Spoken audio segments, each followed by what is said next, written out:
Bismillah, alhamdulillah, wassalatu wassalamu ala rasulillah, wa ala alihi wa sahbihi wa man wala. Ibu-ibu, bapak-bapak, dan adik-adik pengajian KGRI rahmati Allah, Assalamualaikum warahmatullahi wabarakatuh. Insyaallah kita lanjutkan kajian Arba'in atau 40 hadis dari Imam An-Nawawi. Insyaallah pada kesempatan kali ini hadis yang ke-15. Hadis yang ke-15 berbunyi sebagai berikut. Rasulullah SAW bersabda, barang siapa yang beriman kepada Allah dan hari akhir. Barang siapa yang beriman kepada Allah dan hari akhir, maka ia pertama berbicara baik atau diam. Ya, berbicara baik atau diam. Itu yang pertama.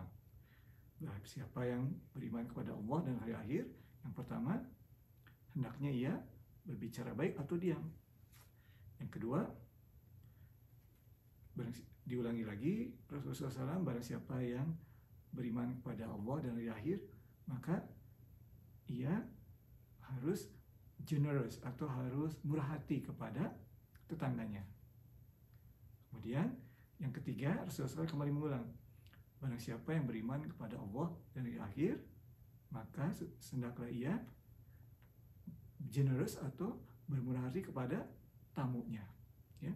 Jadi ada 3 pesan Rasulullah SAW.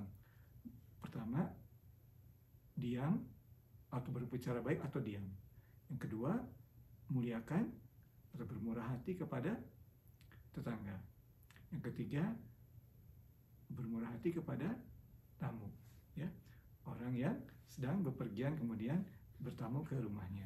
Nah, ibu-ibu, bapak-bapak, adik-adik pengajian KGRI yang dirahmati Allah, Imam An-Nawawi tidak memilih hadis-hadis ini secara random, ya, secara acak. Beliau memilihnya secara hati-hati.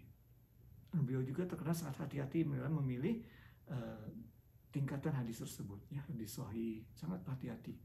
Nah, ini dipilih hadis ini karena ini hadis yang ke-15 karena sudah menuju ke arah yang bermuamalah. Maka Imam Nawawi memilih hadis Rasulullah ini, di mana Rasulullah sangat dengan singkat dan padat menyampaikan.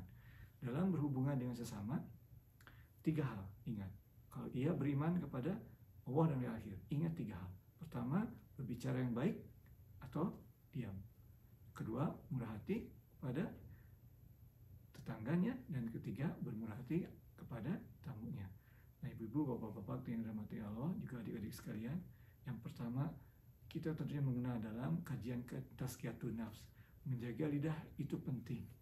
Ya, lidah bisa memberikan suatu comfort kepada lawan bicara kita bila digunakan dengan baik, tetapi lidah juga bisa membuat sakit hati, ya, orang yang kita bicara dengannya.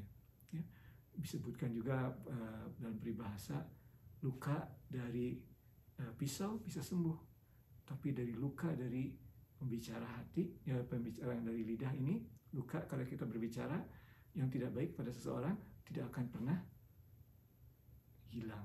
Ya, jadi walaupun mungkin sudah dimaafkan, tapi tetap saja ingat, orang itu pernah berbicara yang buruk mengenai diri kita.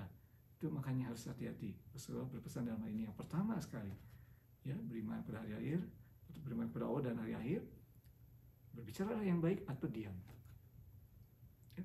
Kemudian yang kedua juga dan yang ketiga, bermuamalah, ya, terhadap tetangganya. Dan dalam konteks kehidupan di Madinah pada saat itu, menurut para ulama, tetangga itu sekitar 40 lingkaran 40 rumah, ya. Jadi kita sudah tahu tetangga, ya, kenal, ya.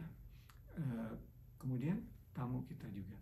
Nah, kalau kita semua menjalankan ketiga pesan ini dari Rasulullah SAW yang sangat lugas, sangat pendek, sangat padat, tentunya insya Allah masyarakat kita akan baik, ya, baik di Indonesia ataupun di Kanada ini, karena Rasulullah SAW tidak menyatakan bahwa ini berbaik kepada tetangga muslim, tidak, tetangga umum, tetangga kita bisa non muslim di Kanada ini, tetap kita baik terhadap mereka. Tamu kita juga bisa tamu non muslim, tetap kita baik dan memurah hati terhadap mereka. Demikian ibu-ibu, bapak-bapak, dan adik-adik pengajian KGRI rahmati Allah, kajian kita pada kesempatan kali ini. Yang benar hanya dari Allah, yang salah dari pengertian Irfan sendiri dan kekurangan Irfan sendiri. Mohon maaf atas segala kesalahan dan kekurangan tersebut. Wabillahi taufiq wal hidayah. Assalamualaikum warahmatullahi wabarakatuh.